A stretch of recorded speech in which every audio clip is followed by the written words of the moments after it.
السلام عليكم ورحمة الله وبركاته.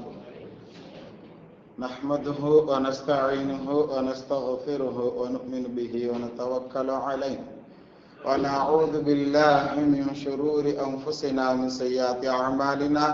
من يهده الله فلا مضل له ومن يضلله فلا هادي له. ونشهد أن لا إله إلا الله وحده لا شريك له. ونشهد أن سيدنا مولانا محمدا عبده ورسوله. قال الله تعالى في القرآن العظيم والفرقان المجيد: أعوذ بالله من الشيطان الرجيم. بفضل بسم الله الرحمن الرحيم. وكلبهم باسط ذراعيه بالوصيد. قال نبينا صلى الله عليه وسلم: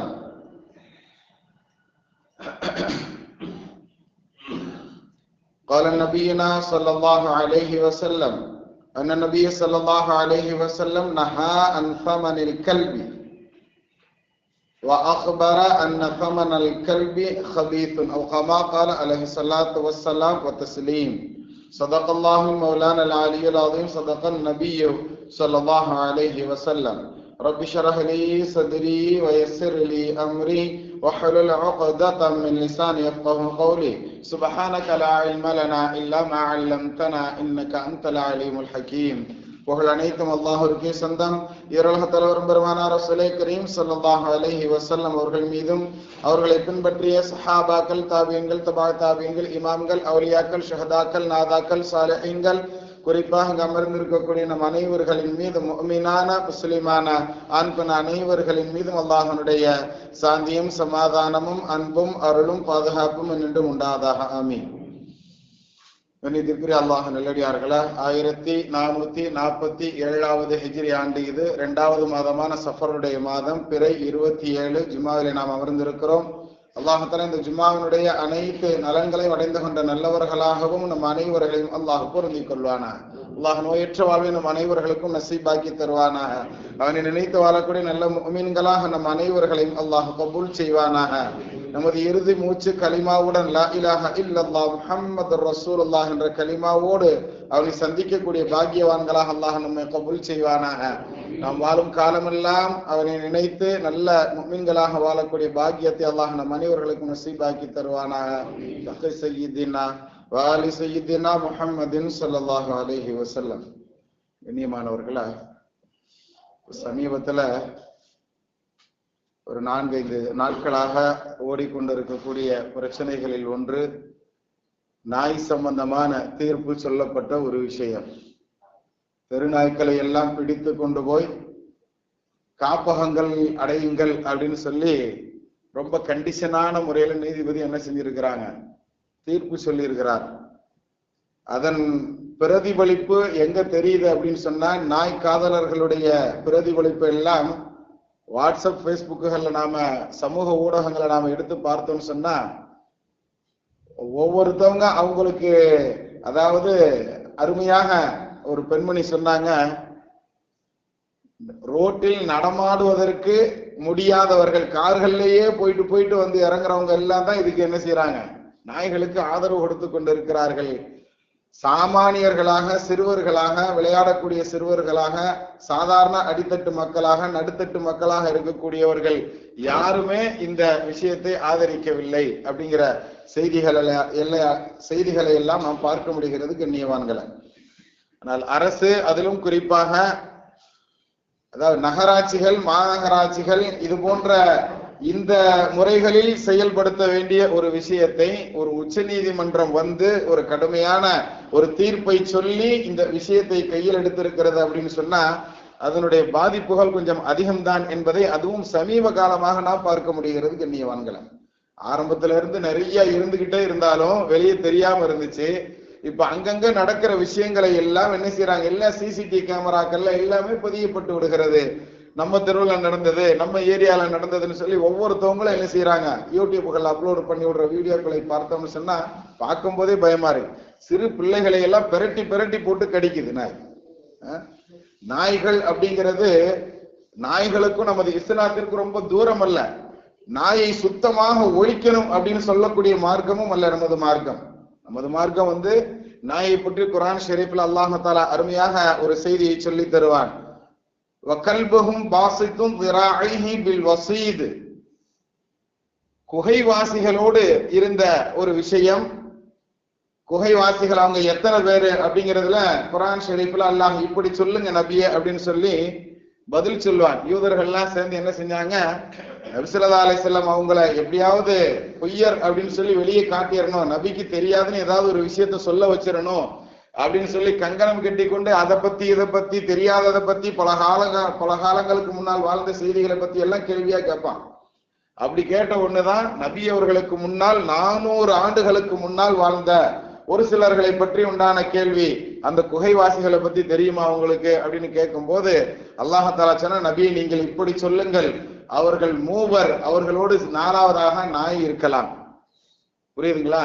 அவர்கள் 5 அல்லது அவர்கள் 5 சேர்த்து 6வதாக நாய் இருக்கலாம், அல்லது அவர்கள் 7 பேரோட சேர்த்து 8வதாக நாய் இருக்கலாம் அப்படின்னு நீங்க பதில் சொல்லுங்க. ஏன்னா 3 கருத்து உள்ள நபர்கள் இருந்தா கேள்வி கேட்ட சமூகத்துல, அந்த 3 கருத்துள்ள நபர்களுக்கு 3 விதமான பதில்களை அல்லாஹ் சொன்னான். ஆனா 3 பதிலையுமே என்ன இருக்கு, நாய் ஒரு இடத்தை பிடிச்சிருக்கு அப்படிங்கிறத நம்ம பார்க்க முடியும். இப்ப நாய்க்கும் நமது மார்க்கத்திற்கும் தூரம் அல்ல. நாய்னா அது எங்க இருக்கணும், அல்லாஹ் அந்த வசனத்தில் சொல்லும் போது வகல்புஹும் பாசித்தும் திராஇஹி பில் வஸீத், அவர்களுக்கு உண்டான பாதுகாப்பாக தன்னுடைய காலை நீட்டி கொண்டு படுத்துக்கொண்டு அது பாதுகாத்து கொண்டிருந்த, அந்த காவல் காத்து கொண்டிருந்த ஒரு செய்தி அல்லாஹ் தஆலா அந்த இடத்துல நமக்கு பதிய வைக்கிறான் கண்ணியவான்களை. சோ பாதுகாத்தல், காவல் காத்தல் அப்படிங்கிறது எல்லாம் எங்க இருக்கணும்னு சொன்னா வாசலோடு தான் இருக்கணும் அப்படிங்கிறதே அந்த ஆயத்து மறைமுக ஒரு கருத்தாக நமக்கு தெளிவுபடுத்தி தருகிறது கண்ணியவான்களை. நபி ஸல்லல்லாஹு அலைஹி வஸல்லம் அவர்கள் அருமையாக சொல்லுவாங்க, நாய் அப்படிங்கிறது வேட்டைக்காக வேண்டி பயன்படுத்தலாம். எதற்காக வேண்டி பயன்படுத்தலாம்? வேட்டையாடுதல். நான் ஏற்கனவே கூட சொல்லியிருக்கிறேன், ஒரு நாய் போய் ஒரு பாத்திரத்துல வாய் வச்சு தண்ணி குடிச்சிருச்சு அப்படின்னு சொன்னா, பாத்திரத்தில் எந்த பாத்திரத்துல தண்ணி குடிச்சிருச்சோ அந்த தண்ணியை பயன்படுத்தக்கூடாது மனிதர்கள். புரியுதுங்களா? அதுலயும் முஸ்லிம்கள் பயன்படுத்தக்கூடாது. குறிப்பாக அந்த பாத்திரத்தை என்ன செய்யணும்னா 7 முறை கழுகணும். அதிலும் குறிப்பாக ஒரு முறை மண்ணை வைத்து கழுகணும் அப்படிங்கறத நம்ம மார்க்கம் நபி ஸல்லல்லாஹு அலைஹி வஸல்லம் ரொம்ப தெளிவாக ஹதீஸ்ல நமக்கு சொல்லி தர்றாங்க.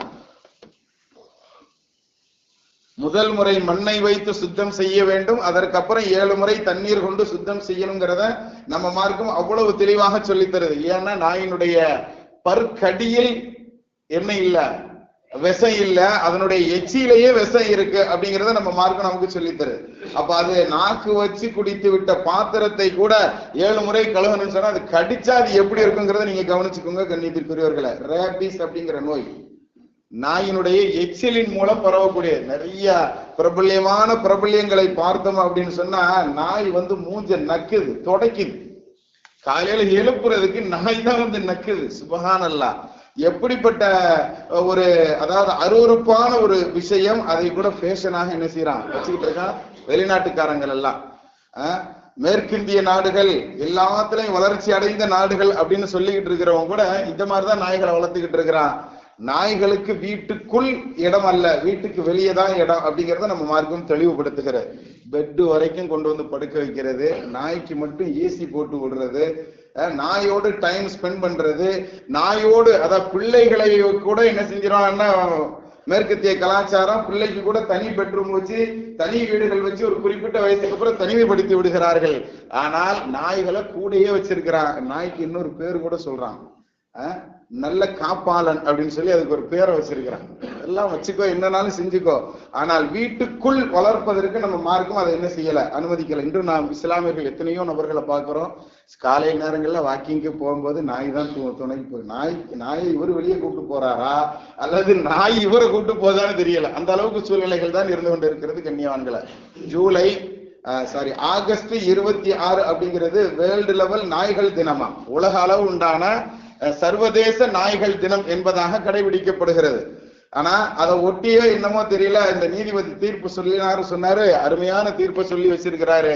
எங்கெங்கெல்லாம் தெருநாய்க்கள் இருக்கிறதோ அவைகள் கட்டுப்படுத்தப்படணும், திரிந்து கொண்டிருக்கக்கூடிய நாய்களை பிடிச்சு காப்பகங்கள்ல அடைக்கணும் அப்படின்னு சொன்ன இந்த தீர்ப்பு நாய் காதலர்களுக்கு ஒரு வெறியவே கிளப்பி விட்டுருக்கு அப்படின்னு தான் சொல்லணும் கண்ணியத்திற்குரியவர்களை. நம்ம மார்க்கம் ரொம்ப அருமையாக சொல்லி தரக்கூடிய செய்தி, நாய்களை 2 விஷயத்துக்காக வேண்டி பயன்படுத்திக்கிடலாம். ஒண்ணு வீட்டு காவலுக்காக வேண்டி, தோட்டம் துறவு நிறைய இருக்கு, கிராமப்புறங்கள்ல தனியா இருக்கிறாங்க பெரியவங்க, வீட்டு காவலுக்காக வேண்டி நாய்கள் வளர்ப்பதில் தவறல்ல, வளர்க்கலாம் தாராளமா. அதே சமயத்துல நம்மளுடைய ஆடுகளை மேய்ப்பதற்காக வேண்டியோ, மேய்ப்பாளன் அப்படிங்கிறவன் ஒரு வேகமா ஓடி போய் எல்லா ஆடுகளையும் கண்ட்ரோல் பண்ண முடியாது. நம்ம யூடியூப்கள் எல்லாம் பார்த்தோன்னு சொன்னா அந்த மேய்க்கிற நாய்கள் அவ்வளவு வேகமாக துரிதமாக ஓடி போய் ஒரு ஆடு மிஸ் ஆனாலோ அல்லது ஒரு மாடு தன்னுடைய கூட்டத்தை விட்டு பிரிஞ்சு போனாலோ அதை போய் என்ன செய்யுது, அழகாக பாதுகாத்து எல்லாத்தையும் ஒன்று போல ஓட வைக்கக்கூடிய அந்த பாதுகாப்பு அப்படிங்கிறது அது நாயிடம் உண்டு. ஆக இந்த ரெண்டு விஷயத்திற்காக வேண்டி பயன்படுத்தலாம். ஒன்று பாதுகாப்பு, இன்னொன்னு ஆடு மாடுகளை மேய்ப்பதற்காக வேண்டி, இன்னொன்று வேட்டைக்காக வேண்டி பயன்படுத்தலாம். நாம் எப்படி ஆரம்பத்துல சொன்னோம் பாருங்க, நாய் வாய் வச்சு குடிச்ச அந்த பாத்திரத்தையே அவ்வளவு முறை கழுவணும் நபி ஸல்லல்லாஹு அலைஹி வஸல்லம் சொல்லி தந்திருக்கிறாங்க. ஆனால் அதே சமயத்துல வேட்டைக்காக வேண்டி நாய்களை பயன்படுத்தலாம். அதை எப்படி அதுக்கு பழக்கணும், எப்படி இந்த ஆடு மாடுகள் மேய்ப்பதற்கு எப்படி பழக்கி வைக்கிறோமோ அது மாதிரி வேட்டைக்காக வேண்டி, முயல் வேட்டைன்னு சொன்னா நம்ம ஊர் பக்கம் நாயை தான் கூட்டு போவாங்க. அதுக்குன்னு உண்டான நாய் நல்லா இடுப்பு ஒசரத்துக்கு இருக்கும், நீளமா இருக்கும், ஒரு பாய் பாய்ச்சுன்னா முயல் தப்பிக்கவே முடியாது, அந்த அளவுக்கு உண்டான அதுக்குன்னு பிராக்டிஸ் கொடுத்து என்ன வச்சிருப்பாங்க. அந்த மாதிரி உண்டான நாய்கள், அந்த நாய்களை நம்ம அவுத்து விடும் போது பிஸ்மில்லா சொல்லி அவுத்து விடணுமா. அதுவும் அந்த நாய்களுக்கு எப்படி பழகிருப்பாங்கன்னா, அந்த பிராணியை பிடிச்சு அமுக்குறதோட சரி, அதை தின்பதற்கு அதுக்கு அனுமதி கிடையாது. அந்த அளவுக்கு பழக்கப்பட்ட பிராணியாக அந்த நாய் இருந்துச்சுன்னு சொன்னா அது வேட்டையாடி கொண்டு வரக்கூடிய அந்த விஷயத்தை நாம் என்ன செய்யலாம், உயிரோடு இருந்தால், சாகாம உயிரோடு இருந்துச்சுன்னு சொன்னா பிஸ்மில்லா எடுத்து நாம் என்ன செய்யலாம், சாப்பிடலாம். அப்படிங்கிற செய்திகள் எல்லாம் நமக்கு மார்க்கம் சொல்லி தரக்கூடியது. அதுலயும் இந்த வேட்டை என்ற விஷயத்தை அதுக்கு நாம கத்து கொடுத்திருந்தோம் அப்படின்னு சொன்னா, உனக்கு சாப்பிட்றதுக்கு அனுமதி கிடையாது, நீ புடிச்சு கொண்டு வந்தீங்கன்னா நான் அறுத்து, நான் பிஸ்மில்லா அறுத்ததுக்கு பின்னாடி நான் போடுவோம் பாரு, அதைத்தான் நீ சாப்பிடணுங்கிற இந்த இல்மை நாம கத்து கொடுத்திருந்தோம்னு சொன்னா அந்த நாயை என்ன செய்யலாம், அது பிடிச்சு கொண்டு வர்றதை நாம சாப்பிடுவதற்கு நம்ம மார்க்கம் அனுமதி தருது. கைர் அல்ஹம்துலில்லாஹ். இப்ப இந்த மூன்று விஷயங்களை தவிர, வேட்டைக்காக அல்லது வீட்டினுடைய பாதுகாப்புக்காக அல்லது நம்மளுடைய ஆடு மாடு பண்ணைகளில் மேய்ப்பதற்காக, இந்த விஷயங்களுக்காண்டி நாயை வளர்க்கலாம். இது அல்லாமல் ஒருவர் நாய் வளர்க்கிறார் அப்படின்னு சொன்னா நபி ஸல்லல்லாஹு அலைஹி வஸல்லம் அவர்கள் தங்களுடைய ஹதீஸ்ல அருமையாக சொல்லுவாங்க, எவர் ஒருவர் இந்த விஷயங்களை தவிர்த்து வேறு விஷயங்களுக்காக வேண்டி, அழகுக்காக வேண்டி, இன்னைக்கு நான் பார்த்தேன்னு சொன்னா அது பார்க்கறதுக்கே ஒரு பொம்மை குட்டி மாதிரி இருக்கு, நாய் தான், அது எந்த வடிவத்துல இருந்தாலும் சரிதான், அது என்ன ஓடப்போன் நாய் அப்படின்னு சொல்லி ஆரம்பத்தெல்லாம் பார்த்திருப்போம். அது எந்த வடிவத்தில் நாய் இருந்தாலும் அதனுடைய வைரஸ் ஒரே ரேபிஸ் வைரஸ் தான். 4 தடவை ஊசி போடணுமா, கரெக்டா ஒரு வாரம் விட்டு ஒரு வாரம் அல்லது 5 நாட்களுக்கு ஒரு முறை என்ன செய்யறாங்க, ஊசி போடுறதுக்காக சுகாதாரத்துறையில வலியுறுத்தி சொல்றாங்க. யாருக்காவது நாய் பறண்டுனா கூட, நாயினுடைய நகம் மேல பட்டுருச்சுன்னா கூட, கடிக்கணுங்கிற அவசியம் இல்லையா, நாயினுடைய நகம் பட்டு இழுத்துருச்சுன்னா கூட அந்த மனிதர்கள் 4 முறை ரேபிஸ் ஊசி எடுத்துக்கிடணுமா சுகாதாரத்துறையில போய். இங்க நம்ம ஏரியாவுக்கு கீழ்ப்பாக்கத்துல உண்டான அந்த ஹாஸ்பிட்டல்ல தான் வச்சிருக்கிறாங்க. நம்ம எங்க நாய் கடிச்சாலும் அங்க உண்டான ஒரு சீட்டை வாங்கிட்டு ஓபி சீட்டை வாங்கிட்டு இங்க காட்டினா என்ன செஞ்சிடறாங்க, கரெக்டா நமக்கு ஊசி போடுறதுக்கு உண்டான அனுமதியை கூட கொடுத்து விடுகிறார்கள். ஏன்னா அவ்வளவு கடுமையானது, லேசாதான பரண்டி இருக்கு, லேசாதான கடிச்சிருக்குன்னு சொல்லி சாதாரணமாக விடக்கூடியவர்கள், அதுலயே அந்த ஊசியை சரியா போடாதவங்க இவங்க தான் செத்து போயிடுறாங்க அப்படின்னு சொல்லி 2024 வருஷம், அந்த ஒரு வருஷத்துல மட்டும் கிட்டத்தட்ட உலக அளவுல எடுத்துக்கிட்டோம்னு சொன்னா 20,000 நபர்கள் இந்த ரேபிஸினுடைய நோயினால் தாக்கப்பட்டு இறந்து போயிருக்கிறாங்கிறத நம்ம புள்ளி விவர கணக்குகள்ல பார்க்க முடிகிறது கண்ணியவான்கள். அதனால சாதாரணமா நினைச்சிடாதீங்க, அது வைரஸ் தான், அது எப்படி இருந்தாலும் அதை விட்டு தூரமாக தான் நாம இருக்கணுங்கிறத கவனத்துல எடுத்துக்கோங்க. நபி ஸல்லல்லாஹு அலைஹி வஸல்லம் அவங்க சொல்றாங்க, நம்ம மார்க்கம் ரீதியாக, இது உலக ரீதியாக நாம பார்த்துட்டோம் அதுல எவ்வளவு பெரிய வைரஸ் இருக்கு என்ன ஏதுன்னு சொல்லி. நபி ஸல்லல்லாஹு அலைஹி வஸல்லம் சொல்றாங்க, எவர் ஒருவர் இந்த 3 தேவைகள் அல்லாமல் மற்ற தேவைக்காக வேண்டிய, அழகுக்காக வேண்டியோ அல்லது பெருமைக்காக வேண்டியோ அல்லது பகட்டுக்காக வேண்டியோ எவர் ஒருவர் நாய் வளர்க்கிறார் அப்படின்னு சொன்னா, இப்ப இந்த நபருக்கு ஒவ்வொரு நாளும் அவருடைய நன்மைகளில இருந்து எரேஸ் ஆகிக்கிட்டே இருக்கும். நம்மளுடைய பேங்க் பேலன்ஸ், நன்மை என்ற பேங்க் பேலன்ஸ்ல இருந்து அல்லாஹ் எரேஸ் பண்ணிக்கிட்டே வருவான். 2 உஹது மலை அளவிற்கு உண்டான நன்மைகளை அல்லாஹ் எரேஸ் பண்றான். 2 கீராத்துகள் என்பதாக ஹதீசுகள்ல வருது. எவரொருவர் ஒரு ஜனாசா தொழுகையில போய் கலந்துக்கிட்டு அந்த ஜனாசா தொழுகை முடிச்சு அடக்கம் செய்யற வரைக்கும் இருந்துட்டு வந்தாருன்னு சொன்னா அவருக்கு 2 கீராத்து நன்மை கிடைக்கும். புரியுதுங்களா? எவ்வளவு நேரம் நம்ம செலவு பண்ண வேண்டியது இருக்கு. இப்படிப்பட்ட இது மாதிரி நாம் சேர்க்கக்கூடிய நன்மைகள் எல்லாம் நாய் வளர்ப்பதினால் தேவையில்லாத நாய் வளர்ப்பதினால் அல்லாஹ் நமக்கு எவ்வளவு நன்மை எரேஸ் பண்றான்னா 2 கீராத் நன்மை ஒவ்வொரு நாளைக்கும் அல்லாஹ் எரேஸ் பண்ணி கொண்டே இருக்கிறான் என்பதை நபி ஸல்லல்லாஹு அலைஹி வஸல்லம் அவர்கள் ஹதீஸ்ல ரொம்ப தெளிவுபடுத்தி சொல்லி தர்றாங்க. அதனால இது நாய் வளர்க்குதல்ங்கிறது வெளிப்படையிலேயும் நமக்கு ஆபத்தை தான் தரக்கூடியதாக இருக்கிறது. நம்ம மார்க்க ரீதியாக எடுத்துக்கிட்டோம்னு சொன்னால் நம்மளுடைய நன்மைகளை வலித்து எடுத்துக்கொண்டு போகக்கூடிய ஒரு செயலாகத்தான் நமது மார்க்கத்துல பார்க்க முடிகிறது கண்ணியத்திற்குரியவர்களை.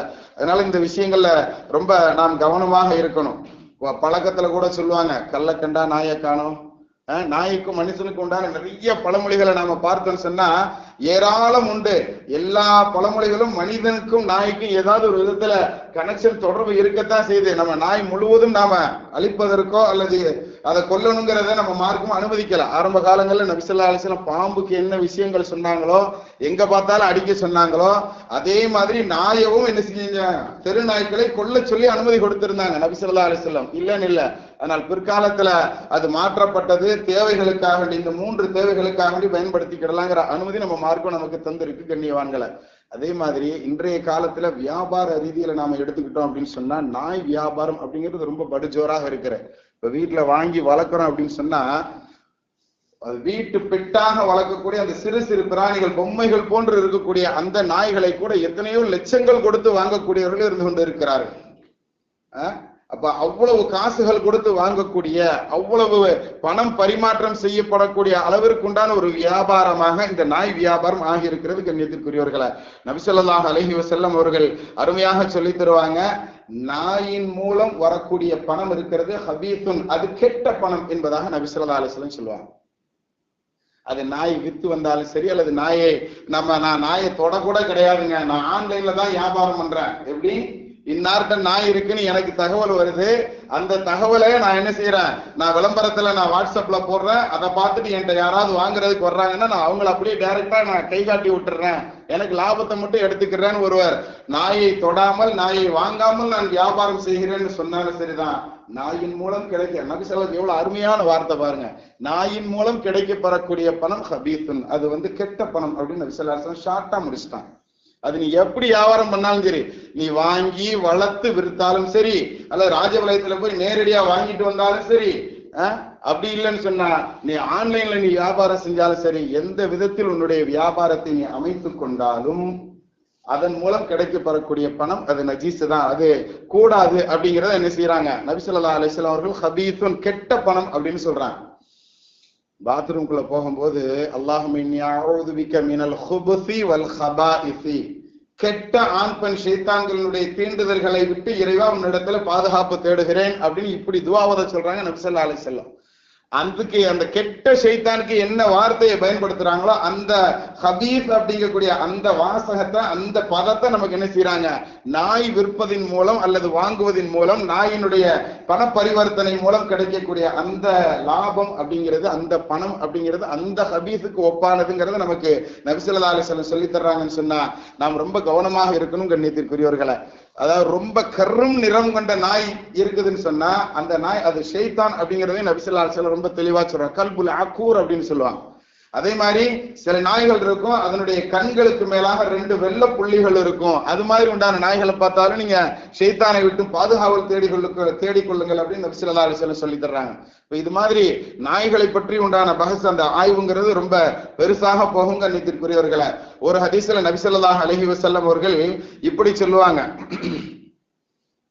எப்படின்னு சொன்னா எந்தெந்த நாய்களை எல்லாம் வளர்க்கிறதுக்கு அனுமதி கொடுக்கப்பட்டது நாம ஆரம்பத்துல சொன்னோம் இல்லையா, 3 விஷயங்களுக்காக வேண்டி. ஒண்ணு பாதுகாக்கிறதுக்கு, இன்னொன்னு நம்மளுடைய கால்நடைகளை மேய்ப்பதற்கு, இன்னொன்னு வேட்டைக்காக. இந்த மாதிரி உண்டான பர்பஸுக்கு உண்டான நாய்களை வளர்க்கறதுக்கு மார்க்க அனுமதிக்கிறதுனால இவைகளை வாங்குறதுக்கு விற்கிறதுக்கு அனுமதி இருக்கு அப்படிங்கிற செயலை நமக்கு என்ன செய்யறாங்க, ஹதீஸ்கள்ல இருந்து நமக்கு சில இமாம்கள் சட்டங்களாக சொல்லி தருவாங்க. இந்த 3 நாய்களை வாங்கலாம், வளர்க்கலாம், விற்கலாம்.